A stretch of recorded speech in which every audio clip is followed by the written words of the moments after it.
গত ক্লাসে আমরা আলোচনা করেছিলাম যে মুসলিম শাসকদের বিরুদ্ধে জিহাদ করা যাবে কিনা এবং কাফের কারা, এই দুইটা বিষয় আলোচনা করছি। আজকে আমরা আলোচনা করব শত্রু এবং আক্রমণকারীর মধ্যে পার্থক্য এবং অত্যাচার কিভাবে মোকাবেলা করবেন বা জুলুম কিভাবে মোকাবেলা করবেন এই বিষয়টা। তাহলে আমরা শুরু করি আক্রমণকারী এবং শত্রুর মধ্যে পার্থক্য কি এই জিনিসটা বোঝার চেষ্টার মাধ্যমে। যেই সকল মুসলিমরা জিহাদের নামে সহিংস কর্মকাণ্ড চালায় বা এগুলিতে জড়িত হয়, বেশিরভাগ ক্ষেত্রেই তারা তাদের বিরুদ্ধে বা তাদের উপর ঘটে যাওয়া নৃশংসতাকে তারা যেই সকল কাজকর্ম করে সেই সব কাজের ন্যায্যতার দাবি হিসেবে উল্লেখ করে থাকে। তারা বলে যে যেহেতু তারা নিপীড়িত হচ্ছে, এজন্যই তারা নিপীড়নের অবসান ঘটানোর জন্যই জঙ্গিবাদী জবাবদিহি করা বা জঙ্গিবাদী পাল্টা উত্তর দেওয়া দরকার আছে বলে মনে করে। তো এইটা একটা গুরুতর ভুল পদ্ধতি। প্রকৃত বিষয় হলো যে ইসলাম স্পষ্টভাবে শত্রু এবং আক্রমণকারীর মধ্যে পার্থক্য করে। দুইটা সম্পূর্ণ আলাদা বিষয়। প্রকৃতপক্ষে ইসলামে আক্রমণাত্মক যুদ্ধের কোনো বিধান নাই, কেবল প্রতিরক্ষামূলক যুদ্ধ আছে বা প্রতিরক্ষার জন্য যুদ্ধের অনুমতি আছে। যখন আক্রমণ বা আগ্রাসন সংগঠিত হয়, কেবল তখনই প্রতিরক্ষার জন্য যুদ্ধে যাওয়ার বা যুদ্ধ শুরু করার ভিত্তি তৈরি হয়।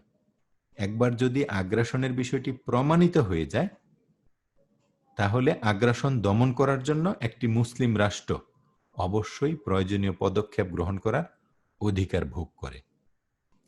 তবে শত্রুতার বিষয়ে বা শত্রুতার ক্ষেত্রে পরিস্থিতি একেবারেই ভিন্ন। ইসলাম প্রকাশ্য বা গোপন শত্রুতার জন্য শত্রুদের বিরুদ্ধে সশস্ত্র সংগ্রাম চালানোর সমর্থন করে না। আসলে এটি একবারে নিষিদ্ধ। যুদ্ধ কেবল সক্রিয় আগ্রাসকের বিরুদ্ধে করা যেতে পারে, কোনো নিষ্ক্রিয় শত্রুর বিরুদ্ধে না। এটা তো গেল রাষ্ট্রীয় বিষয়। সাধারণ মানুষের মধ্যে শত্রুদের যদি মুখোমুখি হয়, তাইলে করণীয় কি? তারা কি করবে? তাদের কি করা উচিত? ধরেন গতকাল একজন বলছিলেন যে কেউ একজন কোরআন ছিঁড়ে ফেলছে বা ফেলতেছে, তখন করণীয় কি? এই সম্পর্কে কোরআনের একটি সুস্পষ্ট নির্দেশনা আছে 41 নম্বর সূরার 34 এবং 35 নম্বর আয়াতে। আল্লাহ তাআলা বলেন, ভালো এবং মন্দ সমান না, মন্দের জবাব দেন উত্তম দিয়ে, তাহলে আপনি দেখতে পাবেন একসময় যে আপনার শত্রু ছিল সে আপনার সবচেয়ে প্রিয় বন্ধু হয়ে গেছে। তবে এ জাতীয় উত্তম চরিত্রবান তারাই হবে যারা ধৈর্য ও আত্মসংযমের চর্চা করে এবং যারা সত্যিকারের ভাগ্যবান। এটা কার কথা? আল্লাহর কথা, কোরআনের কথা। কোরআন স্পষ্টত আগ্রাসন এবং শত্রুতাকে পৃথক বা ভিন্ন বিষয় হিসেবে বিবেচনা করে। আগ্রাসনের বিষয়ে পবিত্র কোরআনের বক্তব্য হচ্ছে, যারা আক্রমণের শিকার হয়েছে তাদেরকে যুদ্ধের অনুমতি দেওয়া হয়েছে। এটা আল্লাহ তাআলা বলে দিয়েছেন 22 নম্বর সূরার 39 নম্বর আয়াতে। শত্রুদের প্রসঙ্গে ইসলামের শিক্ষা সম্পূর্ণ আলাদা। এই সকল আয়াত থেকে পরিষ্কার ইসলাম শত্রুর প্রতি একতরফা ভালো আচরণের পক্ষে। আর এই জাতীয় ব্যবহারের ফলে যে লাভ হবে সেটা হলো যে আজকে শত্রু আগামীকালের বন্ধু হয়ে যাবে। এটা কার কথা? আল্লাহর কথা। আর এই শিক্ষার মাধ্যমে ইসলাম আন্তর্জাতিক সম্পর্ক নীতি বাস্তবায়ন করে, আন্তর্জাতিক সম্পর্ক নীতির ভিত্তি স্থাপন করে। এই আয়াত থেকে আমরা শিক্ষা পাই, যতক্ষণ পর্যন্ত কোনো ব্যক্তি কেবল একজন শত্রু এবং আক্রমণকারী না হয়, ততক্ষণ পর্যন্ত তাকে তার যে পথসমূহ, সে যেই পথে আছে ওইটা যে ত্রুটিপূর্ণ, এইটা বোঝানোর জন্য শান্তিপূর্ণ যত পদ্ধতি আছে, যত পন্থা আছে, সেই পন্থায় চেষ্টা করে যেতে হবে। এই ধরনের পদ্ধতি কেন গ্রহণ করা হয়?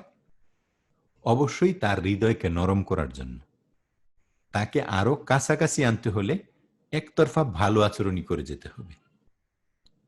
আর ততক্ষণ পর্যন্ত এই পদ্ধতির কার্যধারা মেনে চলতে হবে যতক্ষণ সে তার ক্ষতিকর কার্য থেকে বিরত থাকে অথবা আগ্রাসন থেকে বিরত থাকে। এবং এইভাবেই মুসলমানগণ তাদের প্রতিরক্ষামূলক ব্যবস্থা অব্যাহত রাখে বা রাখবে। আর এই সব কথা মুসলিম নিপীড়কের বা যারা নিপীড়ন করে তাদের প্রতিও এই আচরণ চালায় যেতে হবে। যেহেতু ইসলাম তার বিরুদ্ধে জিহাদকে সমর্থন করে না, তাই ইসলামী শিক্ষা প্রত্যেককে ধৈর্য ধারণ অথবা শান্তিপূর্ণ সংগ্রামের পথ অবলম্বন করতে পরামর্শ দেয়। সশস্ত্র জিহাদের কোনো বিষয় হলে এটা নিপীড়কের বিরুদ্ধে যেমন নিষিদ্ধ বা হারাম, তেমনি শত্রুদের বিরুদ্ধেও। মানে আমরা যেটা আগের ক্লাসে পড়েছি, যেমন মুসলিম শাসক যদি ভুল করে তার বিরুদ্ধে যেরকম জিহাদ করা হারাম, এমনকি যদি সে নিপীড়নকারী হয় তেমনিভাবে শত্রুর বিরুদ্ধেও হারাম। মানে নিছক জীবন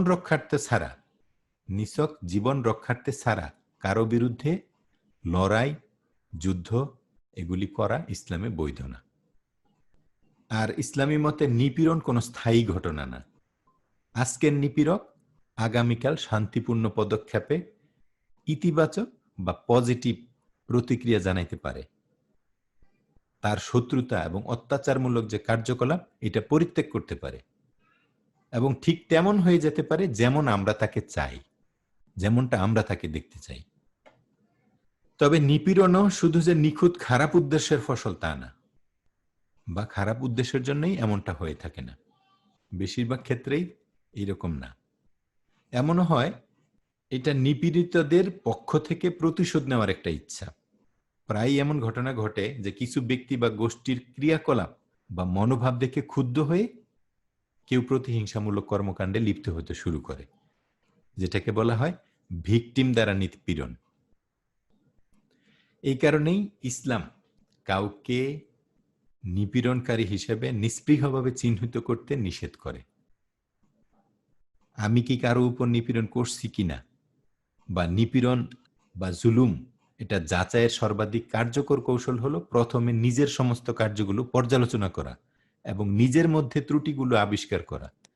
জ্ঞাতসারে বা অজান্তে আমার কোনো কাজ দুঃখপ্রাপ্ত পক্ষের মধ্যে প্রতিশোধের মশাল জ্বালিয়ে দিয়েছে কিনা এবং তাকে অত্যাচারী হিসেবে পরিণত করেছে কিনা এগুলি পর্যালোচনা করা। পরিস্থিতি যদি গুরুতর হয় তাহলে ইসলামিক দৃষ্টিকোণ থেকে প্রথম যে কাজটি হবে, প্রথম যে পদক্ষেপটি হবে সেটা হলো সমস্যার মূল কারণ আবিষ্কার করা। কোথা থেকে একটা সমস্যা তৈরি হইলে এই সমস্যার গোড়া কোথায়, এটা কোথা থেকে সমস্যাটা উৎপত্তি হইল, এইটা আবিষ্কার করা, এরপরে বিষয়গুলো সংশোধন করার চেষ্টা করা। এইবার আমরা আলোচনা করব যে এই নিপীড়ন বা অত্যাচার এগুলি মোকাবেলা কিভাবে করতে হবে।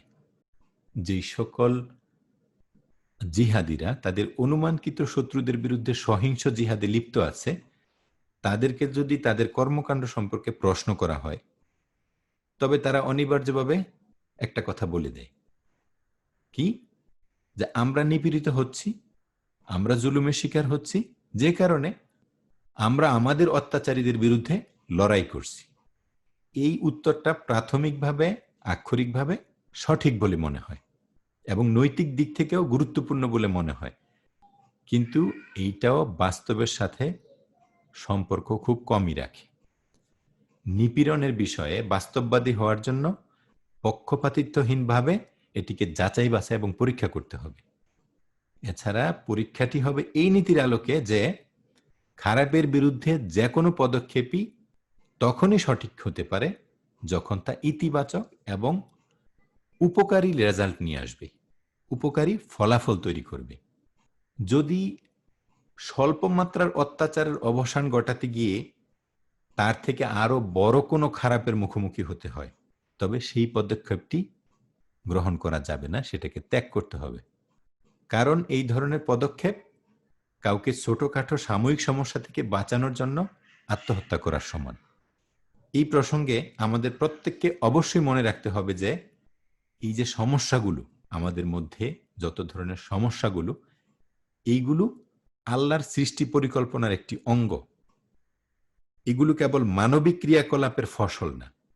আল্লাহ এই পৃথিবীকে একটা পরীক্ষার ক্ষেত্র হিসেবে তৈরি করেছেন, এবং সেই কারণেই তিনি প্রত্যেককে তাদের নিজস্ব নৈতিক পছন্দের স্বাধীনতা দিয়েছেন, যেটা আমরা গত ক্লাসেও বলেছি। আমাদের সামনে দুইটা পথই খোলা আছে, যদিও নিপীড়ন বা জুলুম এই স্বাধীনতার, এই ক্ষমতার অপব্যবহার, তবুও এই সমস্যার প্রয়োজনীয় সমাধান নিপীড়ন নিশ্চিহ্ন করার মধ্যে নাই, বরং এইটাকে কিছুটা নিয়ন্ত্রণের মধ্যে নিয়ে আসতে হবে, যেটা কিনা এটাকে প্রশমিতকরণের কারণ হিসেবে কাজ করবে।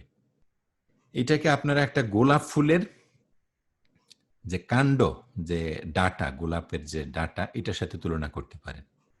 যদি আপনি গোলাপ ফুল নিতে গিয়ে কাটার আঘাত খান, তাহলে কিন্তু আপনি গোলাপ গাছটা কেটে ফেলার সিদ্ধান্ত নেন না, যেটা আমি কেন ব্যথা পাইলাম, সো গাছ গোড়া থেকে কেটে ফেলতে হবে। বরং তার পরিবর্তে এমন কোনো উপায় সন্ধান করবেন যাতে নেক্সটে আপনি আর আঘাতপ্রাপ্ত না হন। তো নিপীড়নকে আমরা কিভাবে সংজ্ঞায়িত করা উচিত? নিপীড়ন হলো আসলে একটা শোষণের পরিণাম। শোষণ যিনি করেন তার জন্য শোষণ হলো সেই প্রচেষ্টা যা সে তার নিজের স্বার্থকে সফল করতে করে থাকে। তবে যিনি শোষিত হচ্ছেন তিনি এটাকে স্বাভাবিকভাবেই নিপীড়ন হিসেবে বা জুলুম হিসেবে দেখেন, যেহেতু আল্লাহর বিধান অনুসারেই, প্রকৃতির আইন অনুসারেই শোষণকে কখনোই পুরোপুরি নির্মূল করা যায় না। সেহেতু শোষিতদের যেটা করা দরকার সেটা হলো প্রতিবাদ, অভিযোগ বা সহিংসতার পথ বেছে না নিয়ে এমন সব কৌশল গ্রহণ করা যাতে শোষণের প্রভাব হ্রাস পায় বা শোষণের প্রভাবটা বাতিল হয়ে যায়। আল্লাহ আমাদেরকে যে বুদ্ধি দিয়েছেন, এই বুদ্ধিকে কাজে লাগায় শোষণের পরিস্থিতিকে একটা সুযোগে রূপান্তরিত করার চেষ্টা করা। আসলে শোষিতদের কাছে এটার কোনো বিকল্প নাই। উদাহরণস্বরূপ আমরা যদি দুইটা উদাহরণ এখন আলোচনা করি, দেখবেন যে একটি আরেকটার বিপরীত। একটা হলো ভারতে ব্রিটিশ সাম্রাজ্যের সময়কালের কথা, আর আরেকটা হলো দ্বিতীয় বিশ্বযুদ্ধের পরে জাপানের ঘটনা। এই দুইটা ঘটনা আমি আলোচনা করব, তাইলে আপনারা এটা ভালো বুঝবেন। যেমন প্রথমটা আমরা জানি, ব্রিটিশরা 1947 সালের 15ই আগস্ট পর্যন্ত এই ভারতীয় উপমহাদেশ শাসন করছে। বাংলাদেশ, ভারত, পাকিস্তানি সব মিলে একটা রাষ্ট্র ছিল তখন। এটাকে বলা হয়তো ভারতীয় উপমহাদেশ। কিন্তু তাদের চলে যাওয়ার অনেক আগেই ব্রিটিশের যে শাসন, এটার বিরুদ্ধে জনগণের অনাস্থা দেখা দিয়েছিল, তাদের মধ্যে ব্যাপক অনাস্থার উত্থান ঘটেছিল। তখন 1834 সালের প্রথম দিকে ব্রিটিশ সরকার পরিস্থিতি তদন্তের জন্য লন্ডন থেকে লর্ড ম্যাকোলে নামে একজন ইংরেজ শিক্ষাবিদকে ভারতে পাঠাইছিল। পরিস্থিতি পর্যালোচনা করার পরে লর্ড ম্যাকোলে একটি শিক্ষামূলক প্রকল্পের পরিকল্পনা করেন, যার ভিত্তিতে ভারতে ইংরেজি শিক্ষা ব্যবস্থা চালু হয়েছিল। লর্ড ম্যাকোলের মতে এই পদক্ষেপের উদ্দেশ্য ছিল এমন এক শ্রেণীর ব্যক্তি গঠন করা, এমন এক শ্রেণীর মানুষ গঠন করা যারা আমাদের এবং লক্ষ লক্ষ শাসিত ব্যক্তির মধ্যে দোভাষী হতে পারেন, যারা রক্তে এবং বর্ণে হবে ভারতীয়, তবে পছন্দ, মত এবং নৈতিকতা এবং বুদ্ধিতে হবে ইংরেজ। এটা কার কথা? ইংরেজের কথা। তারা এই পরিকল্পনা নিয়ে এখানে, তো এই পরিকল্পনা অনুসারে ব্রিটিশ সরকার সারা দেশে ইংরেজি শিক্ষার প্রতিষ্ঠা করা শুরু করে। তখন ভারতীয় নেতাদের মধ্যে দুইটা অপশন ছিল। একটি হলো যে ব্রিটিশ সরকারের এই পরিকল্পনার দেশের যেহেতু স্বার্থ বিরুদ্ধে, দেশের স্বার্থ বিরোধী, এবং এটাকে ষড়যন্ত্র হিসেবে বিবেচনা করা এবং এটা বানচালের জন্য প্রচারণা চালানো। আর অন্য বিকল্পটা ছিল কি, অন্য অপশনটা ছিল কি, যে ব্রিটিশদের এই পরিকল্পনাটাকে অগ্রগতির সুযোগ হিসেবে বিবেচনা করা এবং দেশকে শিক্ষিত করার যে কাজ, সেটা তার নিজস্ব গতিতে চলতে দেওয়া। কিন্তু তৎকালীন ভারতীয় নেতারা কি ভাবছিল, যে ভারতীয়দের ইংরেজি শিক্ষা দিয়ে ব্রিটিশ সরকার ভারতকে চিরকালীন দাসত্বে পরিণত করতে চায়। আর এইসব নেতাদের কাছে এই বিষয়ে সহযোগিতা করা বা কোনো পদক্ষেপ নেওয়া হলো চিরদিনের দাসত্বের পক্ষে সম্মতি দেওয়ার মতো। এই কারণে তারা এটার বিরোধিতা করেছিল, এটার বিরুদ্ধে প্রচারণা চালিয়েছিল। এবং ভারতীয় নেতারা এই ইংরেজি শিক্ষার যে পরিকল্পনা, এটাকে ব্যর্থ করার জন্য যথাসাধ্য চেষ্টা করেছিল। তারা স্কুল কলেজে শিক্ষার্থীদেরকে উত্তেজিত করেছিল রাস্তায় নামতে এবং তাদের পক্ষে সমর্থন জানাতে এই ধরনের কার্যক্রম পরিচালনা করেছিল। যার ফলে এমনকি ভারতীয় যে শিক্ষার ধারা আগে থেকে চলে আসছিল সেইটাও চূড়ান্তভাবে বিনষ্ট হয়ে গিয়েছিল। এবং পরবর্তী অরাজকতার যে পরিস্থিতি, এইটা প্রতিকার করার জন্য ব্রিটিশ সরকারকে স্বৈরাচারী বিধি আরোপ করতে হয়েছিল। সেই সময় এই ভারতীয়দের পক্ষ থেকে যথেষ্ট পরিমাণ সহযোগিতা বা পদক্ষেপ গ্রহণ না করার প্রতিফল হিসেবে আজও কিন্তু শিক্ষাগত বিষয়গুলোতে দাঙ্গা হাঙ্গামা আমাদের দেশে বা এই এলাকাতে লেগেই আছে। এবং আজও শিক্ষা ব্যবস্থার কোনো চূড়ান্ত ফরম্যাট তৈরি হয়নি, চূড়ান্ত রূপ তৈরি হয়নি। এখানে বিভিন্ন ধরনের বহুমুখী শিক্ষা একসাথে চলমান। আর এই বিরোধিতা এবং এই প্রচারণার কারণে ভারতীয়দের যে ইংরেজি শিক্ষা দেওয়ার যে পরিকল্পনাটা ছিল, সেইটাও পুরোপুরি সফল হয় নাই বা আংশিকভাবে সফল হয়েছিল। ইংরেজি শিক্ষার প্রসারে ব্রিটিশ সরকারের যে প্রচেষ্টা, সেইটা যদি অক্ষুণ্ণ থাকতে পারত, তাইলে সম্ভবত ভারতীয় উপমহাদেশ আজকে বিশ্বের অন্যতম শক্তিশালী একটা অঞ্চল হইতে পারত। কিন্তু বিচক্ষণতাহীন এই ইংরেজি বিরোধিতার কারণে অগ্রগতি এবং উন্নয়নের দিক থেকে অনেক পিছিয়ে গেছে। এবং যদি মানব উন্নয়ন সূচক দেখেন, তাহলে এই অঞ্চল কিন্তু সারা বিশ্বের অন্যান্য দেশগুলির তুলনায় অনেক নিচের দিকে আছে। এবং আপনারা সবাই নিউজ দেখলে বুঝেন যে এই এলাকায় যত ধরনের মানবাধিকার ক্ষুণ্ণ হয়, অত বেশি মানবাধিকার অন্য পৃথিবীর অন্য অঞ্চলগুলিতে হচ্ছে না। তাহলে এই গেল ভারতের অবস্থা, টোটাল ভারত উপমহাদেশের অবস্থা। এবার আসেন যে জাপানের উদাহরণ দেখি। দ্বিতীয় বিশ্বযুদ্ধে আমেরিকা জাপানকে পরাজিত করে এবং জাপানের উপর তারা পারমাণবিক বোমা ফেলে হিরোশিমা এবং নাগাসাকি দুইটা শহরকে ধ্বংস করে। কিন্তু যুদ্ধের পরে জেনারেল ম্যাক আর্থারকে পুনর্নির্মাণ প্রচেষ্টা তদারকির জন্য জাপানে প্রেরণ করা হয়। এটা আমেরিকানরাই করে। আমেরিকানরা বোমা ফেলছে, ফেলার পরে আবার তারা জাপানকে পুনর্গঠনের চেষ্টা করে। এখানেও কিন্তু এক ধরনের আমাদের সাথে চিন্তার তাদের অনেক পার্থক্য আছে। দেখেন, উদ্দেশ্য ছিল যে জাপানের আমেরিকাকরণ বা জাপানকে আমেরিকানাইজেশন, যাতে জাপানি নতুন প্রজন্ম আমেরিকার বিরুদ্ধে সামরিক পদক্ষেপ নেওয়া থেকে স্থায়ীভাবে দূরে চলে যায় এবং চিন্তা চেতনায় তারা আমেরিকার জন্য বন্ধুসুলভ হয়ে ওঠে। আর এই ক্ষেত্রেও এইটা যখন আমেরিকানরা করতে আসছে জাপানের উপরে বোমা ফেলে দিয়ে, তারপরে তখন কিন্তু জাপানের কাছেও দুইটা অপশন ছিল। হয় জাপান আমেরিকার বিরুদ্ধে প্রতিশোধ যুদ্ধ শুরু করবে, অথবা আমেরিকা যে পুনর্গঠন করতে চায় জাপানকে, এই পরিকল্পনায় যোগ দিবে, তাদের সাহায্য সহযোগিতা গ্রহণ করবে।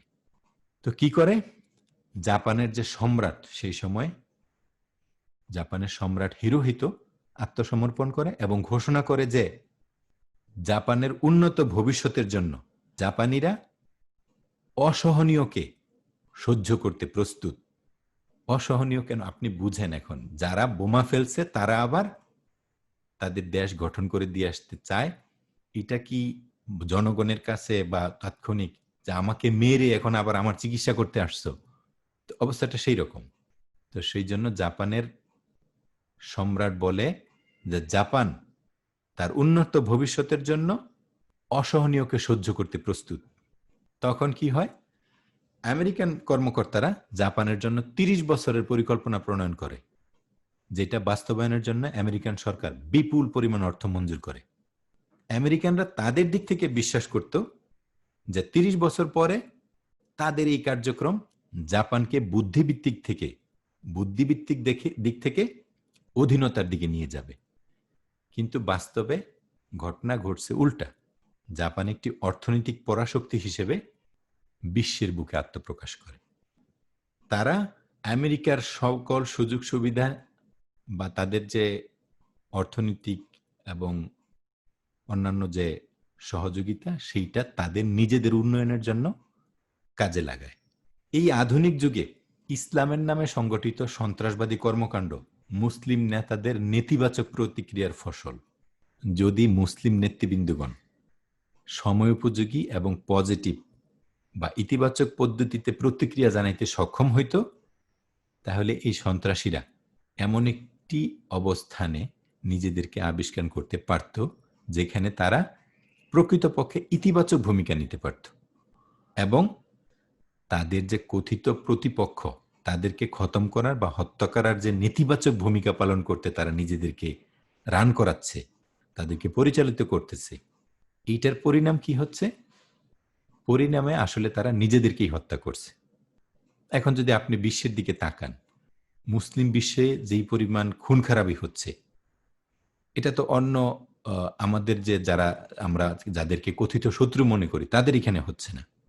দ্বিতীয় বিশ্বযুদ্ধের পরে জাপান আমেরিকার মুখোমুখি যে ইতিবাচক প্রতিক্রিয়া, যে পজিটিভ প্রতিক্রিয়ার পথ তারা অবলম্বন করছিল, জাপান এবং আমেরিকা যে মুখোমুখি হয়েছিল এবং তাদের এই মুখোমুখি হওয়ার ফলে তারা জিনিসটাকে নেতিবাচক না করে তারা যে ইতিবাচক প্রতিক্রিয়া দেখাইছিল দুই পক্ষ থেকেই, যে আমেরিকা বোমা মারার পরে তারা আবার জাপানকে তারা যে ক্ষতি করছে সেটা পোষায় দেওয়ার জন্য তারা এগিয়ে আসছে, তাহলে এটা তাদের পক্ষ থেকে ইতিবাচক প্রতিক্রিয়া। আবার জাপানিরা এটা গ্রহণ না করে তাদের শত্রুতা বজায় রাখতে পারতো, সেইটা না করে তারা তাদের সহযোগিতা নেওয়া, এইটা তাদের পক্ষ থেকে ইতিবাচক প্রতিক্রিয়া। আর এই প্রতিক্রিয়ার ফল কি? এই প্রতিক্রিয়ার ফল হইল যে আজ জাপানের যে বৈজ্ঞানিক মস্তিষ্ক, এইটা শীর্ষমানের পণ্য উৎপাদন এবং জাপানকে সমৃদ্ধ করতে ব্যস্ত। অপরদিকে যদি তাকান, যে কয়জন মুসলিম বিজ্ঞানী আছে সারা বিশ্বে, যে কয়জন মুসলিম বিজ্ঞানী আছেন তারা বন্দুক এবং বোমা তৈরি করতেছে যাতে তারা তাদের অনুমানকৃত শত্রুদেরকে নির্মূল করতে পারে। এইটা না বুঝেই যে এইটা একটা বুমেরাং ফলাফল নিয়ে আসবে, একটা উল্টা ফলাফল নিয়ে আসবে তাদের দিকে, যেমনটা তুলনামূলক বিজ্ঞান এবং প্রযুক্তিতে উন্নত মুসলিম রাষ্ট্রগুলোর ক্ষেত্রে দেখা যায়। তাহলে আমাদের উচিত জ্ঞান এবং বিজ্ঞানে উন্নত হওয়া এবং সেই জ্ঞান বিজ্ঞান মানব কল্যাণে কাজে লাগানো, বিশ্ববাসীর কাছে কল্যাণকর জাতি হিসেবে নিজেদেরকে উপস্থিত করা। আর যেখানে কল্যাণ আছে সেখানে সবাই যেতে চায়, প্রয়োজনে লাইন দিয়ে দাঁড়ায় থাকবে। তো আমার লেকচার শেষ, যদি কারো কোনো প্রশ্ন থাকে করতে পারেন। সবাই ভালো থাকেন। আসসালামু আলাইকুম। ওয়ালাইকুম আসসালাম।